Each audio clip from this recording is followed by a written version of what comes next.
नमस्कार मित्रांनो, माझं नाव निखिल सकपाळ. तर स्वागत करतो आपल्या एका नवीन व्हिडिओमध्ये. आणि गावाला शिमगोत्सव चालू आहे आणि मागचे वगैरे व्हिडिओ बघितला असेल, होळी वगैरे झालेली. आणि आज आहे धुळवट. आमच्याकडे धुळवटीच्या दिवशी साना भरतो आणि आजच्या दिवसापासून आमच्या गावचा शिमगोत्सव संपन्न होतो. सो पहिल्या दिवशी नाही, तिसऱ्या दिवशी आमचे देव बाहेर पडतात. ते आजच्या दिवशी देवळात जातात. आणि काही ठिकाणी आहेत ना, काही गावामध्ये आजच्यापासून देवाची पालखी बाहेर पडते. ते अगदी गुढीपाडव्यापर्यंत असते. सो प्रत्येकाची वेगळी परंपरा असते. आजचा चालू आहे देवळामध्ये धुळवट आहे. आणि दुसरं म्हणजे साणा भरतात, काठखेळ असतील, वेगळीच मजा असते. संपूर्ण गाव येतो, संपूर्ण दापोली तालुका किंवा रत्नागिरी जिल्ह्यातले सुद्धा नातेवाईक येतात किंवा बरेच जण पर्यटनसुद्धा येतात बघायला. खूप गर्दी असते, माहोल असतो प्रत्येक गावात. प्रत्येकाची एक जत्रा असते, जत्रोत्सव आहे आणि मजा असते. सो काल इथे होळी लावून झालेली, गावाची पण होळी लावून झालेली. आज धुळवट आहे. तर चला इथून जाऊया, इथून जोळाई मंदिरात सुद्धा.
गावाची सान भर ही सान भरताना गावाची चूक झाली असेल, ही चुकी मान्य करून घे. खेळल्या जाताना कडक गाव घेताना खेळल्याच्या चूक झाली असेल, ती गंगा सगळा पोटकर पूर्वाच्या चूक झाली असेल, ती चुकी मान्य करून घे. इथपासून मुंबई पर्यंत गाव आहे, त्याचा पाठा सादर राहा.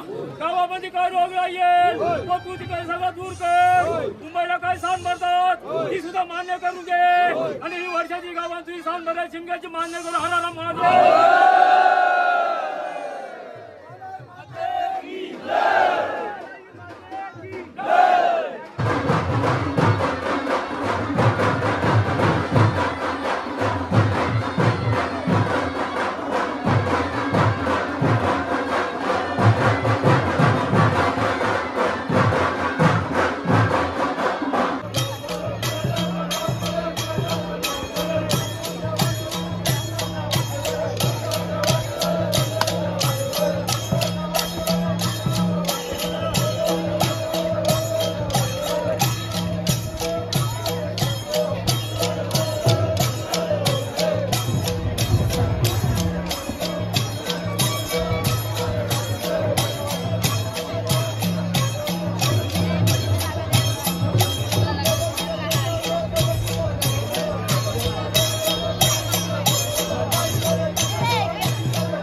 जत्रेत भेटलेला खेळणा आरावती कोंबडी आहेत, आरावता कोंबडा आहे.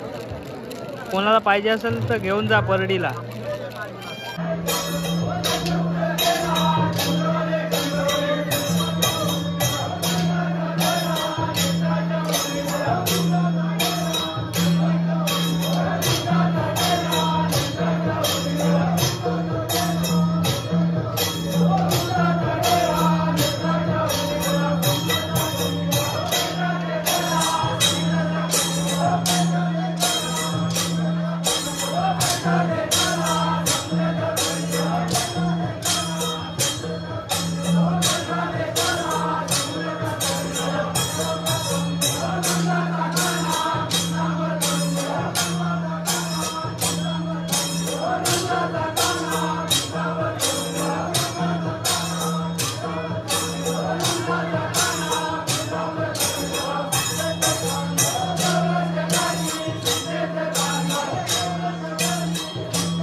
देवळामध्ये सान भरला जातो, त्यानंतरला खेळींची फिरकी सुटते, मग देवाची शरण जातात, मग देवी काळात येते, त्यानंतरला पुन्हा एकदा प्रत्येकजण प्रत्येकाच्या वाडीवर जातो आणि प्रत्येकाच्या वाडीवरती धुळवट असते, देवळाची सुद्धा असते आणि वाडीवरती सुद्धा असते. आता वाडीवरती धुळवट केली जाईल, त्यानंतरला धुळवट झाली, सगळ्यांचे नवस बोलले जातील, ते झाले की त्यानंतरला प्रत्येक घराघरात जातात आणि जय हरी नामदेव शिमगा शीतल असे बोलत सोंग काढतात काही ठिकाणी.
आम्ही भाजीत आणलेला बघा, सगळी भाजी कॉकटेल आहे, भेंड्याची भाजी आहे, पनीरची भाजी, वाटाणा, सगळं काय काय आहे. पण आज सोमवार असले मला व्हेज आहे, त्याच्यात मटण, चिकन, वजडी असं काही ना काही असतं. आता सगळेजण बसले, समोर आहे होळी आणि दुसरा काय काय भेटला माहिती आहे काय, चपाती भेटले, भाकरी भेटले,